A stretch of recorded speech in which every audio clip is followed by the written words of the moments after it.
जगदीप धनखड़ के बाद अगला उपराष्ट्रपति कौन? क्या विपक्ष से होगा अगला उपराष्ट्रपति? इंडिया ब्लॉग उतारेगा उम्मीदवार। I will retire at the right time.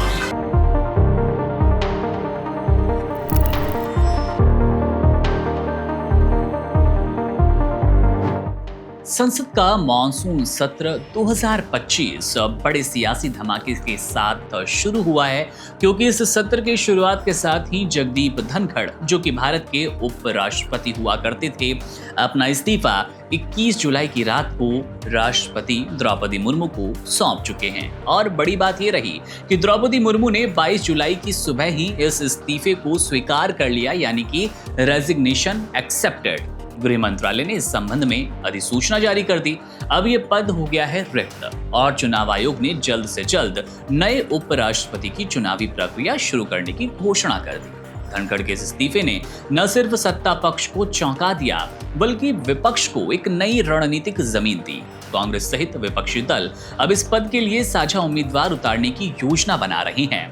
Congress के वरिष्ठ नेता इसे केवल चुनाव नहीं, बल्कि वैचारिक संघर्ष वाली एक पूरी घटना बता रहे हैं। उनका कहना है कि यह मुकाबला लोकतंत्र की आत्मा और संस्थाओं की स्वतंत्रता की रक्षा के लिए है। मीडिया रिपोर्ट्स के अनुसार कांग्रेस की अगुवाई में इंडिया ब्लॉक न केवल अपने सहयोगियों से, बल्कि ब्लॉक से बाहर के दलों से भी संपर्क साध रहा है, ताकि एक मजबूत संयुक्त उम्मीदवार सामने आ पाए। विपक्ष ये मान के चल रहा है कि धनखड़ का इस्तीफा सामान्य नहीं है, ना कोई फेयरवेल, ना कोई स्पीच और ना ही कोई औपचारिक विदाई। अचानक इस्तीफे ने कई बड़े सवाल खड़े किए हैं। कई कांग्रेस नेताओं का मानना है कि राज्यसभा में विपक्ष की आक्रामक रणनीति के कारण धनखड़ दबाव में आ गए, इस्तीफा दे दिया।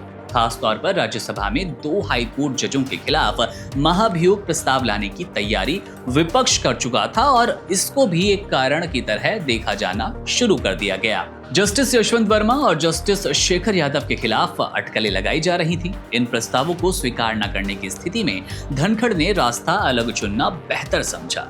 राज्यसभा में विपक्ष के नेता मल्लिकार्जुन खड़गे ने धनखड़ से शिष्टाचार भेंट की, लेकिन उसके बाद कांग्रेस की रणनीति में तेजी आ गई। विपक्ष अब इस पद को सत्ता पक्ष के प्रभाव से बाहर लाने की पूरी कोशिश करेगा। सियासी विश्लेषकों का मानना है कि अगर विपक्ष एकजुट रहा तो इस बार उपराष्ट्रपति का पद उनके पास चला जाएगा। ये भी स्पष्ट संकेत है कि आने वाले समय में संसद के भीतर और बाहर सत्ता विपक्ष के बीच टकराव और तेज होगी। बेशक पक्ष पे यानी कि सरकार के पास संख्या बल ज्यादा है, लेकिन क्या सचमुच वो जब चुनाव की बारी आएगी सही सटीक साबित होने वाला है। अब सबकी निगाहें चुनाव आयोग की घोषणा और विपक्ष के संयुक्त उम्मीदवार पर टिकी नजर आ रही है।